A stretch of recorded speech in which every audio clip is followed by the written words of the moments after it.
Hey, we're back here with Bob Spearing to talk about aliens and all the developments and all the statements from government officials. And Bob Spearing is the MUFON Director of International Development and has quite a background on the research on UFOs.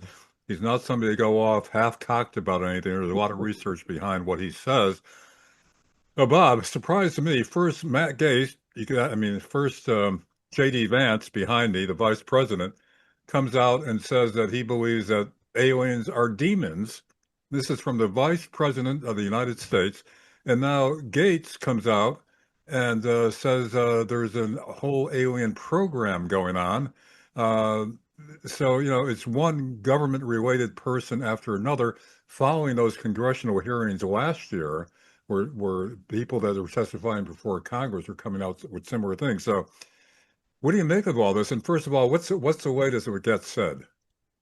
Well, what Gates said, and Gates, for people who don't know, was a former congressman in Florida who was going to be Trump's attorney general in his second term, but a little scandal with a 17-year-old put him out of the running for that. But yesterday he was on I think it's the Benny Johnson show podcast, and he mentioned that he had been briefed by a army fellow in an army uniform that came to his office, and that there were other people who also witnessed this meeting. And this officer informed him that the United States has a alien hybrid program, much like what Dr. David Jacobs had theorized many years ago. But the reason Gates said that they're doing it is in order to have intergalactic communication with other species around the galaxy. And that also these people who were involved in the program, I guess, as I don't want to say victims, but specimens, were taken against their will, according to Gates, who was informed by this military officer that they came from foreign battlefields and migrant caravans. So the people involved in this hybrid program, who are not the actual doctors and nurses or whatever, they seem to be in the program against their will, if Gates is telling the truth. And what is the purpose of hybrids? Apparently, it's if you go by what Gates says, they're needed in order to communicate with other species of aliens. If you read between the lines, what Gates is saying is that we don't have the ability as humans to contact them, at least in a technical form that we know. Maybe they're being altered so that they can telepathically communicate because so many alien encounters involve telepathy, but it seems clear from Gates's point of view that it requires hybrids in order to interact with other species of So, in aliens. other words, they're using human beings from Earth and mixing their DNA with alien DNA to produce hybrids that can communicate even intergalactically. Correct. And one of the other things that's inferred is that these alien hybrids may be walking around amongst us, and we would not recognize them apart from other humans. I find that very intriguing and disturbing because there's no telling how many hybrids there may actually be out there if what Gates is saying is true. All right, Bob, I got to play devil's advocate there because, although an increasing amount of the public is being convinced of this now, or at least thinking about it as a possibility, there's still a lot of people out there that say, this is crazy. I mean, this is insane. Aliens and hybrids, and it's just nuts. What's your response?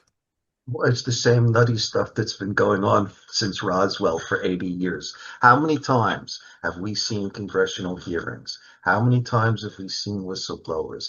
How many books do you have to read to know that there were factions in the Pentagon as far back as the 1950s who wanted to release the information on aliens, and a purported Christian section of the Pentagon that doesn't want to let it be known to the public. And the argument all these years has been that the public couldn't handle it, and that seems to be the same argument that they're making right now. Or so, Bob, you're convinced of this then, right? You find this credible and you think this is all real. Well, when you're dealing with people who were former congressmen and vice presidents of the United States, and even Donald Trump coming out and saying that he's going to be releasing UFO files, you have to suspect that something's going on. I personally have put aliens number 5 on my list of possibilities. But there's so many other things that could be going on. It could be time travelers from the future coming back to fix something, because so many of these abductions and bedroom encounters, people seem to be experimented on. Is that an extension of the hybrid program that may be going on? Uh, Also, if it's not, say, time travelers, if it's interdimensionals right alongside of us all this time in human history, non-human intelligence, and maybe they want something too. There's also the aliens, there's also demons and angels. And it seems to me that there is a faction in the Pentagon, and J.D. Vance seems to agree that part of this overall phenomenon or umbrella of phenomena may have some demonically related aspects to it. In fact, it's interesting because Trump, before J.D. Vance came out with this statement, Trump said, following Obama's statement that aliens are out there, although he doesn't think we have Right. any. There's no underground storage of them, but he seemed to be confirming that his belief that there are aliens. And then Trump came out a day later and said, although Trump wouldn't commit to say, yeah, aliens are real, he did say that Obama had spilled a national security secret. Yes. So that would seem to indicate that it means it's real because it was a national security secret. Yeah, I don't think it was an intentional coordination between the two, but both of these ex-presidents flubbed in a way. Obama in a podcast comes out and says, yes, I know there's aliens, and they're not at Area 51. That's a very precise statement, all right, to make. Later on, he backtracks and says, well, what I meant to say is that the universe is so vast, there's trillions of galaxies, that there has to be life somewhere. A week later, Trump is asked about it and basically says that Obama has committed essentially an act of treason, giving away top secret data, which makes the reporter go to Trump. Well, so you're saying there are aliens. So both of these ex-presidents, if it was unintentional, both put their foot in their mouth. But what's interesting is that before Obama came out with his statement, Lara Trump, the president's daughter-in-law, a few days earlier, said that her father-in-law had a speech prepared about disclosure, that he was waiting for the right time to give the speech. And now there's rumors going around that that speech may occur this July on the 80th anniversary of Roswell. Now, are the prognosticators correct in the dire consequences that would ensue? Because it would be a challenge to traditional religious beliefs.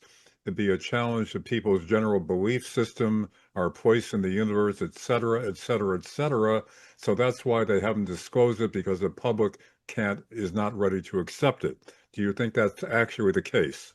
I do believe, yes. And again, I'm not saying it's aliens, interdimensional demons, anything, but I will say that there is something about to go down. Whether it's smoke and mirrors, whether it's the magician making us look one way because something's happening somewhere else, Right. without a doubt, there's some form of limited disclosure coming. And the question is, why now? What are they going to release? Is it going to affect society? Will it have a detrimental impact on religions or not? My personal feeling is that one, I think that the human race has been ready for decades now, because we've been so influenced through movies and other cultural things related to UFOs that we could handle it. But the people who right now that we're calling the gatekeepers, the Lou Elizondos, the Christopher Mellons, the Harold Putoffs, they give you the impression that whatever this is, we can't handle it. It's so bad that we can't handle it. Lou Elizondo's quote was, when we find out, it will be sobering and we will still have to go on. And this week, the comments that are coming out are that it's so disturbing we can't handle it. So what is it that could be so disturbing? All right.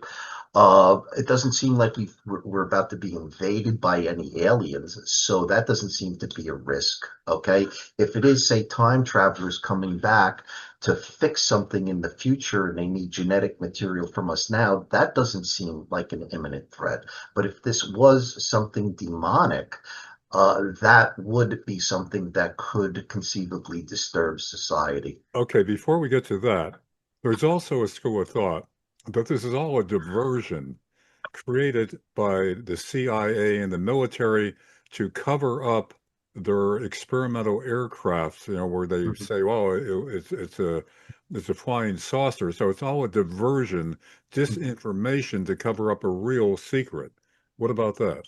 Well, I believe that that's true also, that they've been doing this since basically Roswell to cover up secret projects that they've been doing, but that doesn't necessarily mean that the phenomenon doesn't exist. And I believe that the phenomenon does exist. I'm not going to tell you what it is because I don't know, but I have seen UFOs myself, so I know that there's something going on. Would all presidents be allowed to know what's going on? Or is it, as Obama once said, referring to something else that's above his pay grade? So would presidents naturally be informed of this normally and routinely, or just certain presidents, or maybe Um, not? Okay, I think that there is an aspect of plausible deniability. Okay, there may be a reason why they don't tell the president that it is not something that would concern him. And there's an analogy I could make to that. If the public was able to get their hands on, say, crash retrieval or non-human biologics evidence, okay, um, that might look bad on the government. So what does the government do? They'll give it to a private corporation like a Bigelow Aerospace, and then the government can wipe their hands and say, "You guys do the research. You're not. You don't have to answer any FOIA requests because you're private industry, and we wash our hands from it." It may be a similar situation with the president of the United States because a president is a temporary employee of the government. Whereas some of these people in the military and in the government are career people. All right. The president is a temporary employee, so it may not be necessary for him to know what's going on because presidents change so often. Okay, the overwhelming question here now is, are they good? Are they bad? What will they do to the human race? Is something dire, something catastrophic, or will it somehow improve the human race, as some of the stories about aliens in the movies say, they came here to do good, but others, also said the opposite. So, what's the reading on that? Good, bad, disastrous, what? Well, I'll give you some examples. Let's take orbs, for example. There are instances of orbs actually helping people lost at sea find their way home, lost in the forest find their way home. And then there's also stories of malevolent orbs that actually injure and kill people. Okay. So what is going on in people's bedrooms? What is going on when people are being abducted for hybrid programs? Maybe it's important in the future or in another dimension and we're not aware of it and it's not malevolent. But I can tell you this, that every year I look at all 5,000 or so cases that come in to MUFON because I do the cases of interest presentation and disposing for the best cases. Overwhelmingly, I would say 90% of all cases I read where there is a close encounter, it's been negative. Overall, the phenomenon is negative.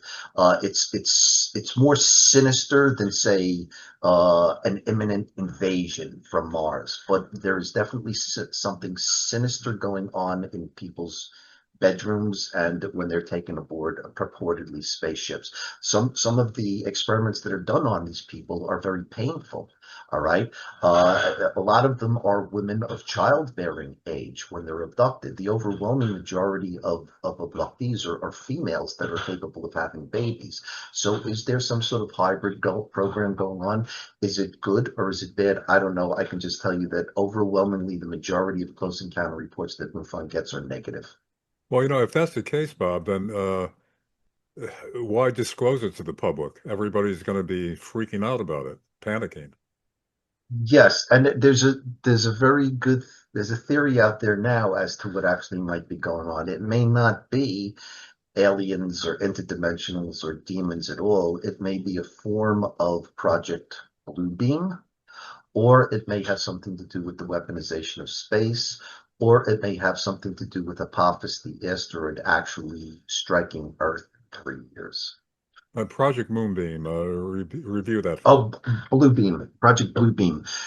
It's actually two people. First, it was Werner von Braun. Werner von Braun invented the V-2 rocket for the Nazis in World War Right. II, came to NASA and part of Operation Paperclip, and developed the Saturn V rocket that took Neil Armstrong to the moon. But when he was brought over to the United States, he actually worked on secret projects. In his boredom, he actually wrote a book on how to colonize Mars, and that the government of Mars would be run by a entity called the Elon. And this was written in 1952, I believe, years before Elon Musk was born. And of course, we all know Elon wants to go to Mars. So von Braun, after he retires from NASA, goes to work for a private company, aerospace company, and his secretary, Dr. Carol Rosen, claimed that von Braun told her, everything that you're going to see over the next 30 years is about the weaponization of space. Okay, there will be false flags. There will be terrorist attacks like 9/11. NASA will at one point be looking for a way to deflect asteroids that may hit Earth. But in reality, and the final part, according to von Braun, there would be a simulated alien invasion to bring about a new world order. In the 1990s, a fellow by the name of Serge Monast wrote a book, a Canadian fellow, called Project Bluebeam, and basically echoed what von Braun said, that there would be implants into our heads, there would be sky shows of Allah and Jesus in the sky to convince us to all become part of a new one world order. So if we're not in a hybrid program, if we're not about to be invaded, if it's not demons, it may indeed actually be the government having us look this way so that we don't look this way. Why? Is an asteroid going to hit us? Think about these scientists that just disappeared in the past three weeks. This is the biggest news story. Yeah. All of them, to a certain degree, were involved with sensors that could detect dark objects, or in one case, water on an exoplanet. Exactly the type of scientists you would need to help you if an asteroid was going to hit Earth in about 3 years. And they've all just gone off the grid. Why? Are we going to get hit by something? Are they going to try to prevent something from hitting us? Or is it all going to be a game to make us think something bad's going down in order to instill a new world order? I don't know. They're just some of the theories going on. So maybe that's why we're approaching disclosure, or which would essentially be a false flag. Absolutely. Yep. Yep. A red herring, a false flag. And think about this. All right. I have never believed that Starlink satellites, 10,000 of them now encircling Earth, are just for internet. All right. I absolutely believe that they could be some sort of weapon. And I also believe they could be some sort of projectors. All right. Remember Hillary Clinton was reading that book 15 years ago? And it was about how you could use the ionosphere as a giant projection screen for Allah or Jesus or the aliens so that everybody would be in a panic and join together. And I believe that Starlink satellites absolutely have the ability to project images down into our atmosphere. I believe we've had that technology for a long time. As a matter of fact, if you look at a Starlink satellite in its fully deployed way out in space with its solar panels, all right, opened. It looks exactly like diagrams of Project, what was it, Pebbles, Brilliant Pebbles Yeah. from Reagan's Star War initiative. A Starlink satellite looks like this anti-satellite killing satellite from Star Wars in the 1980s. So I know that there is a connection between von Braun, Elon Musk, Starlink, and Project Bluebeam. If I'm just not being a conspiracy theorist about it. Yeah, I mean, that book by Werner von Braun is really startling. Starlink, How Starlink. colonization of Mars And the head of the colony would be named Elon, the The Elon. Elon, absolutely. And if you look at Starship, Elon Musk's vehicle that's going to take us to Mars, purportedly, it looks like a super duper version of von Braun's V2 rockets. All right. Yeah, There's a it does. similarity in the architecture of von Braun's Mars colony rockets. Next question, Bob. If it's a false flag in order to instill a new world government, are we in charge of that world government? Is China, Russia? Yeah, will we still be on top, even though it's going to be perhaps a dictatorship? I mean, who would be controlling that? I absolutely think, no matter what you think about Trump, it almost seems that Trump is preparing the United States to be the leader. It seems like he wants to secure the Western Hemisphere. He wants Greenland. He seriously seeks to weaken China and Russia, especially by taking the Venezuelan and Iranian oil. So Trump, I believe, has a master plan that may or may not fit into what's going on now. I don't think it's a coincidence that we have this war in Iran, and we have China wanting to invade Taiwan and Russia invading Ukraine. If the United States becomes the predominant power in the world without peer, I definitely believe that we would be the controlling entity if there was a fake alien invasion, or even if there was a real one. Well, there's Bob, there's so much up in the air now. So many ways that this could turn out, if at all. But so there's really no predicting what will happen and how dire the consequences will be. At this point, there's no way to predict that, or even the probability of it. Right. There's absolutely no way to predict it. All you can go on, and this is what ufology has been going on for 70 years, is patterns and narratives from the witness. How many good photographs or videos do you get? Almost none. All right. How many crash debris samples does MUFON's laboratory get every year? Two or three? One of them turns out to be anomalous. Okay.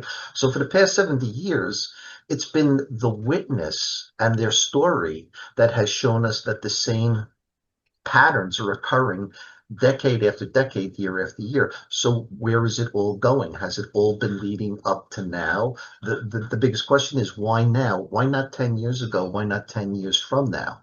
All right. There seems to be a coordinated effort. Do we have the right president in place for this to happen? Is Elon Musk serving a purpose in all of this? All right. Are China, Iran, and Russia trying to stop this? Okay. And then you have the disappearing scientists. And scientists have been disappearing for a long, long time. It's just not now. If you go back to the Malaysian Flight 370, what was it, 15 years ago now? Time's flying. There were purportedly 20 Thai and Chinese scientists that were involved with semiconductor work similar to the sensor scientists that are disappearing now. In the 1990s, a whole bunch of British scientists committed suicide. In Russia, they're always falling out windows. In Iran, the Israelis are always taking them out on motorbikes with small EIDs. So there's a lot going on with scientists disappearing and being murdered. All right, so who's doing that and for what purpose? I think it's a lot of going back and forth. We don't know how many times we're cyber attacking China, and our government's not telling us how many times China's cyber attacking us. So I don't think we would know the answer to that. But I believe that there's always been more than one main player, even if it's extraterrestrial. I definitely believe that there's more than one group visiting us. In the past, we've talked about uh, Einstein's limit on the speed of, you can't exceed the speed of light, which is Hmm. 186,000 miles per second. Hmm. Even at that velocity, which is tremendous, it would take 4 years at the speed of light to reach the nearest star. And if you want to go further beyond the galaxy, hundreds of years, intergalactic, probably centuries, thousands of years. So, More, so more. if the speed of light cannot be exceeded, how can these aliens even contact us? And how could there be any back and forth between us and aliens? Okay, I can give you two answers to that. You're probably familiar with the physicist Erica Davis. He's part of the gatekeeper crowd with Lou Elizondo, and he has stated himself that there may be as many as five different species visiting us. But one of his white papers, he talks about how you can bend space-time. Okay, to go from one end of the visible universe to the other is 47 billion light years. So it would take you 47 billion light years to go from point A to point B, as far out as we can see in any direction. But if you can bend space time, you can go from here to here instantaneously. And all you need is the technology to do it. The second, there was another point, but you were going to say something? Yeah, in fact, there's new physics that have proven, I forget what they call it, but I think Einstein referred to it as a spooky action at a distance where you excite one molecule in Mm-hmm. one spot, and no matter what the distance is, the other molecule responds instantaneously. So Mm-hmm. that would eliminate the limits on the speed of light. Absolutely, absolutely. And they still don't know for sure how spooky action at a distance works, but they've been experimenting a lot with it. And now they're trying to teleport things instantaneously from like one city, one molecule from one city to a next. So the experiments investigating spooky action at a distance, scientists are getting further and further away with empirical data based on trying to communicate with two molecules across space instantaneously. Yeah, I didn't know they were actually into teleportation Mhm. now, even though it's just a molecule at this point. Yes, yep. So, um, that's what's going on. A lot going on, a lot to absorb. Now, also, you have one more time before you got to go, I know. But anyway, the in terms of time travel, now Mhm. you believe that time travel is possible, it does exist, and it's being done.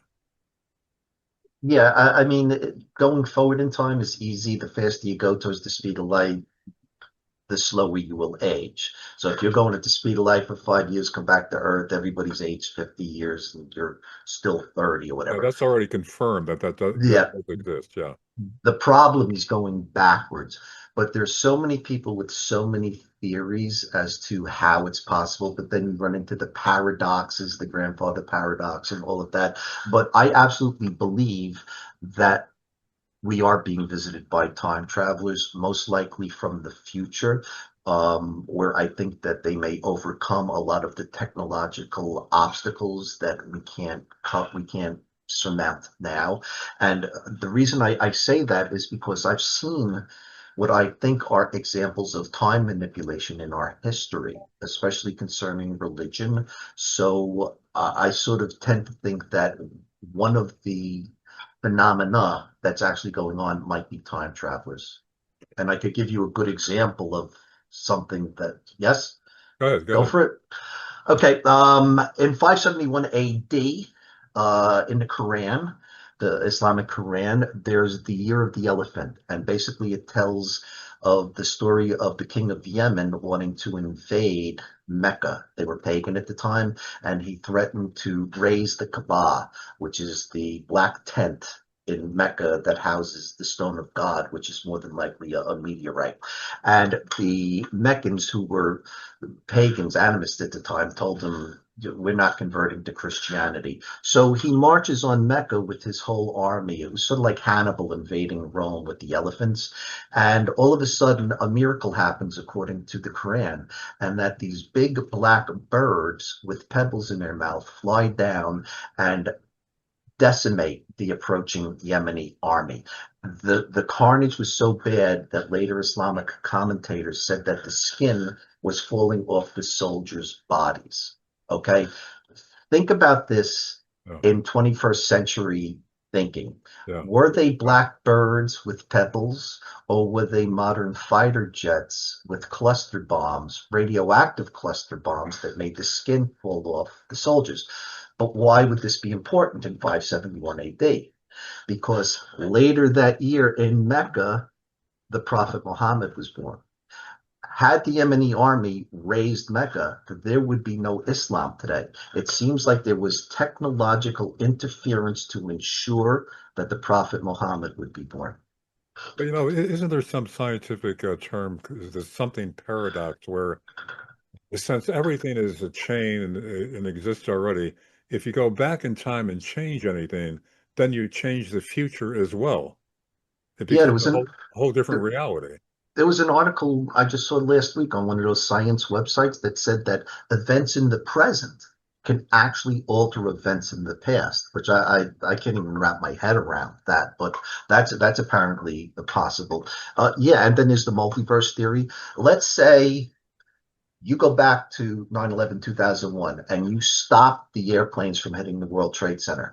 What happens? Will there still be a timeline diverging where the World Trade Center always collapses? And will a timeline emerge where the World Trade Center and everything is saved? And does this go on and on and on and bifurcate out all the time? According to quantum mechanics, it can. So any innumerable number of outcomes can happen when you change the past. And that means that different versions of ourselves exist in different Absolutely. realities. Absolutely. I always try to wrap my head around that there may be gazillions of us in other universes right now acting out every possible conceivable thing that quantum mechanics suggests can happen. And then again, even with conventional physics, uh, where does the universe end?